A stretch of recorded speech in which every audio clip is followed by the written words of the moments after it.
Estamos de volta com o consultor Flávio Gueiros, que está dando várias dicas aqui para a gente, não só de comportamento, como do que se deve fazer para se ter sucesso profissional. Flávio, como a gente pode inovar num mercado tão saturado e competitivo? Se você for procurar isso na internet, você vai encontrar assim, seja criativo. Mas como é que você é criativo? Como? Pois é. Difícil. Então, alguns estudos mostram que para você encontrar a criatividade para inovar, você precisa ser feliz. A felicidade é o primeiro passo para você inovar. Pô, Flávio, isso aí está sendo redundante. Como é que eu vou ser feliz? Felicidade são um conjunto de pequenas alegrias vividas todos os dias, né? E como é que a gente consegue isso? Primeira coisa, esse desbloqueio desse pensamento, desse modelo mental e do modelo mental em crescimento, é você conhecer uma metodologia que eu convido a todos em casa, busca aí na internet, chamada Design Think. O que é Design Think? Design Think é uma metodologia que a Apple trabalha, que a GE trabalha, Stanford nos Estados Unidos, a universidade também trabalha, MIT. Para quê? Para que você tenha a verdadeira noção da sua descoberta, do seu problema, da problematização, para você encontrar recursos para isso. Como é que você encontra isso? Primeiro, para eu desenvolver qualquer ideia inovadora, eu preciso saber o seguinte: vai ter utilidade para o meu cliente? Vai ter usabilidade? E qual vai ser o benefício que esse meu cliente vai ter? Então, inovar estão dentro dessa tríade. E se a gente não tiver isso, a gente não consegue desenvolver. E a gente tem formatos, métodos de pensar isso em reunião, toró de parpite, né, o brainstorm, que muitas vezes a gente fica sendo redundante e não chega a lugar nenhum. E o Design Think é essa ferramenta de entender esse nosso desafio, desse problema entender então qual é a missão dessa solução, dentro dessa usabilidade, dentro da utilidade e dentro do benefício, e transformar isso num protótipo. Desenvolver e você testar isso junto ao mercado. Inovar dentro de um processo conturbado que nós estamos vivendo é isso. Entender a necessidade do nosso cliente e colocar em prática através de teste. Nossa. E dá uma dica para a gente aqui de quais são as profissões que estarão em alta em 2019. Baseado nisso que a gente falou, todas as profissões estarão em alta, desde que você tenha o X. Sabe o que é o X? User Experience, a experiência do usuário. Hoje, se a pessoa não levar para casa algum tipo de lembrança, um retrato mental, seja de produto ou de serviço, eles estão fadados à falência.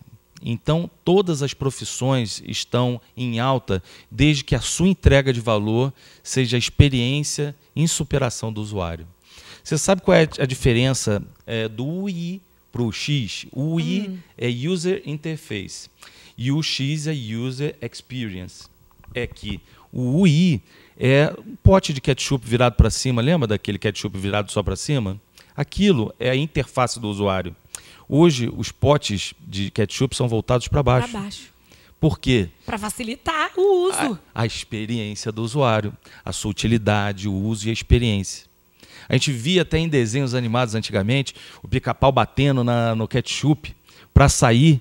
Olha quantos anos isso, 30 anos, a observação de uma dificuldade. E por que não facilitar a vida do nosso cliente?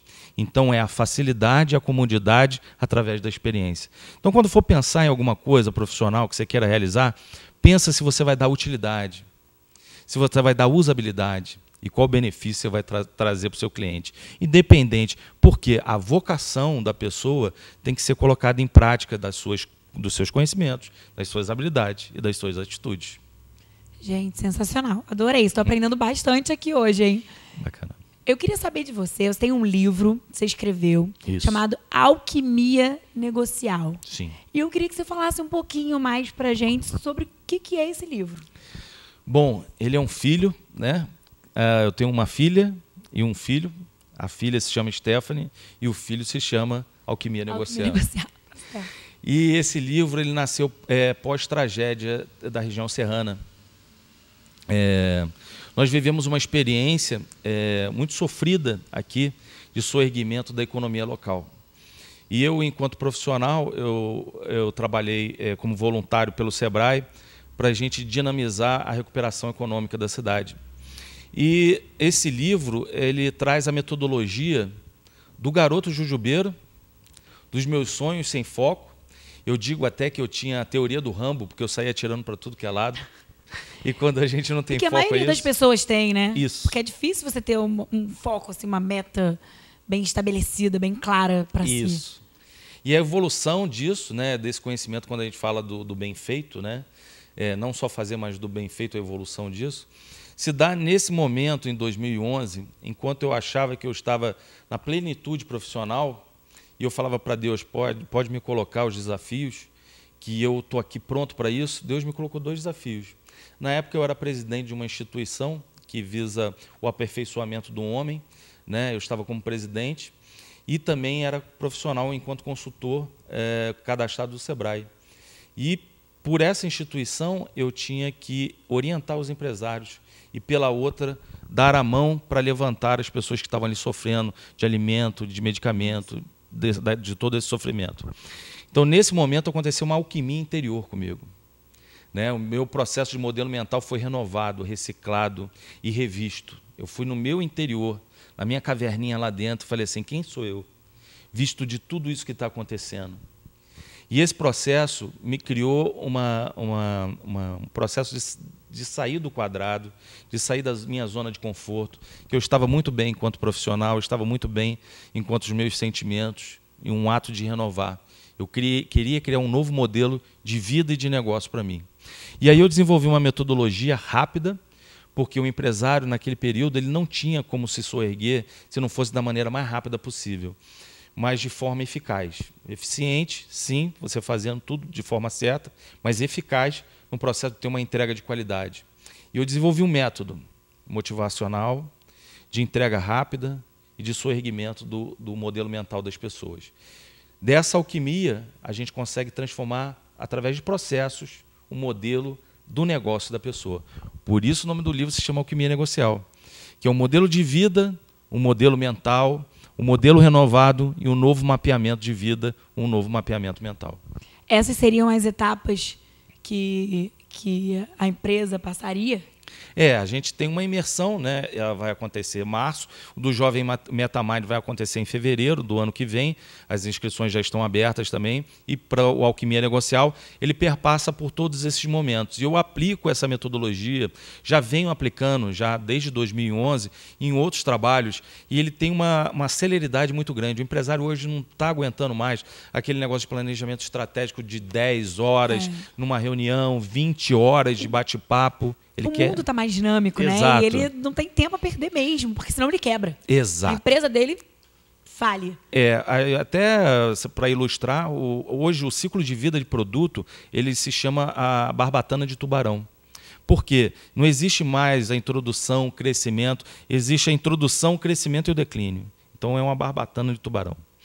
E se a gente não estiver preparado para isso, e se renovar, se reciclar todos os dias, fazer esse processo alquímico, né? Sair do chumbo ao ouro todos os dias, a gente acaba encontrando a falência. Né? E a gente precisa se renovar para encontrar novos modelos de negócio dentro das nossas vidas. Com certeza. Agora, qual a importância de se ter uma meta? E como a gente faz para chegar lá? A gente, às vezes, fala assim, poxa, Flávio, então o objetivo é meta é indicador, eu já ouvi falar de meta inteligente, o tal do SMART tem que ser acessível. Eu digo o seguinte, que a sua meta tem que estar alinhada ao seu propósito, à sua missão, não ao seu objetivo. Que as pessoas falam assim, missão, propósito, objetivo é tudo igual. Não. O propósito ele está irrigado dentro dos seus valores, do que você quer verdadeiramente. Você sabendo os seus valores e a sua missão, você pode objetivar de maneira estratégica as funcionalidades para os seus objetivos. E aonde entra a meta? Aqui. Nessas funcionalidades dos seus objetivos. Aí você cria indicadores para você alcançar e se renovar sempre. Você ter o processo de encantamento com você mesmo, contínuo, sempre. Os indicadores são essas pequenas metas alcançáveis, realizáveis, inteligentes, que você consegue sobrepassar e seguir em frente. E isso a gente pode usar para tudo na vida, né? Tudo, tudo, tudo. Existe uma outra ferramenta, é claro que eu coloco a nossa instituição à disposição, mas a pessoa pode procurar pela internet, que é o direcionamento estratégico, né? É esse processo ágil de criar, através de priorização, 3 grandes objetivos na sua vida iniciais e fazê-lo em curto prazo. Você se acostuma, no nosso livro a gente ensina isso, mostrando como a pessoa pode implementar e seguir em frente, alcançando sucesso contínuo. É o sucesso sustentável que a gente chama, o SS. É engraçado você falar isso, porque eu, ano passado, me coloquei uma meta, né? Ano novo, acho que ano novo, vida nova, a gente se renova, né?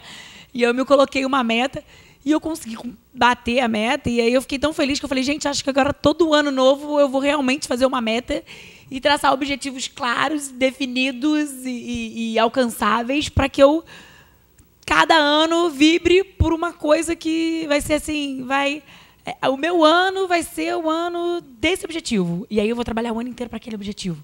Sabe? Meu outro ano vai ser o outro objetivo. E aí eu vou trabalhar. E aí eu vou vibrar, tipo, cada ano que passar, eu falar, caraca, olha, consegui aquele objetivo. O outro ano consegui o outro objetivo. Porque eu acho que acaba dando um propósito, assim, sabe? Para aquele ano. Isso. Sabe? E é o que tem me motivado, assim, para mim tem funcionado, pelo menos. Você sabe que as nossas culturas ancestrais eram assim? A gente está vivendo até um momento aí da passagem do Halloween, né? E se a gente pegar a história do Halloween, é justamente isso, é um processo de renovação. Era um rito de renovação, de novos objetivos, porque o Halloween era o momento da seca, né? O momento da não cultura agrária, do não desenvolvimento. Então eles que tinham que aumentar a sua crença, potencializar, se motivar através conhecendo o inimigo, vamos colocar assim, né? Mas em confronto a ele. Então, a gente tem que ter um rito de renovação perene em nossas vidas. É verdade. E diante de um mundo consumista, capitalista, como que a gente consegue consumir, né? Conseguir adquirir tudo que a gente quer, que a gente tem vontade, que a gente anseia, com recursos tão escassos? Excelente pergunta, Faiga. Também nos é dado, quando a gente é jovem, eu venho dessa geração, né, que você pode tudo, mas dentro daquilo que eu posso lhe dar. Então, é uma realidade muito cerceada e você pode, mas não é bem assim, você não pode tudo, né? Então, vamos colocar da seguinte maneira.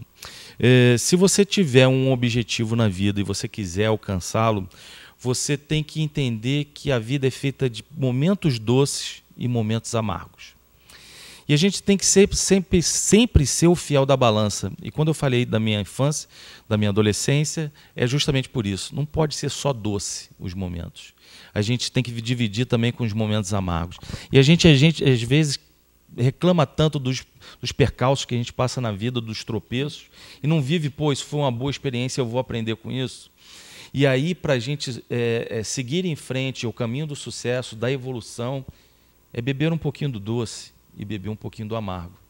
Porque assim a gente sempre vai ter dos dois líquidos nas nossas mãos. E nunca vai pender demais para um lado ou para o outro. Porque se a gente beber só do líquido doce, uma hora vai nos restar só o amargo. Então você acredita que as experiências negativas que a pessoa passa na vida transforma ela numa pessoa melhor? Não tenho dúvida. Até num capítulo Experiências do Alquimia Negocial eu falo sobre isso. A gente falou sobre a teoria do Rambo, que eu saía tirando para todos os lados, né? Me fez perceber que eu não tinha foco. Energia eu tinha, mas eu não tinha foco. E quando a gente não tem foco, a gente não concentra a determinação. Então, poxa, Flávio, eu não posso fazer várias coisas ao mesmo tempo? Sim, desde que sejam modelos de negócios distintos. E que eu venha imprimir no resultado, esforço para conseguir resultados para cada modelo. Isso faz sentido. Meu marido fala para mim, não, você faz tudo que aparece na tua frente, você pega e já faz. Você tem que entender o que é importante, o que é urgente. Eu falei, ai meu Deus, é muita coisa para entender. Mas o Flávio está aqui para ajudar a gente a entender o que a gente tem que resolver primeiro, né, Flávio? Porque isso aí. Eu sou muito assim, de apagar incêndio, sabe? Vai aparecendo, eu vou resolvendo, vou solucionando, confesso que eu tenho um pouco de dificuldade, essa coisa do planejamento. Existe forma de melhorar isso? Tem, assim, você tem uma característica ótima. Só a sua proatividade em querer apagar incêndio já é excelente. Mas como a gente não apagar mais incêndios? Essa é a pergunta. Melhor do que as respostas são as perguntas. E quando a gente se pergunta, fazendo as perguntas certas, a gente cria uma coisa chamada fatores chaves do sucesso. Legal, existe isso. Então, gente, tem uma fórmula aí para o sucesso, hein? Os fatores chaves do sucesso são essas experiências vividas, o que deu errado, o que deu certo, e a gente criar uma ferramenta chamada benchmark, melhores práticas, para fazer a evolução. E olhar a outra pessoa como espelho. Ou uma empresa, um profissional, uma pessoa, para ver nela, poxa, eu quero ser como ela, eu quero me espelhar como ela. Isso motiva a gente a crescer, a desenvolver. E ver também os pontos negativos dela. Aquilo eu não preciso desenvolver. Aquilo É não importante também, né? Muito. Porque às vezes só o lado bom da pessoa fala, ih, calma aí, mas tem defeitos também, como todo mundo, né? Sem sombra de dúvida. Todo mundo sempre tem alguma coisa para melhorar, para evoluir, para crescer. Sem dúvida. Né? E por que tem pessoas que são vitoriosas e outras que acumulam fracassos? Porque elas não sabem utilizar dessas experiências como ferramenta de evolução. Porque a pessoa que não alcança o sucesso é porque não entende os fracassos passados.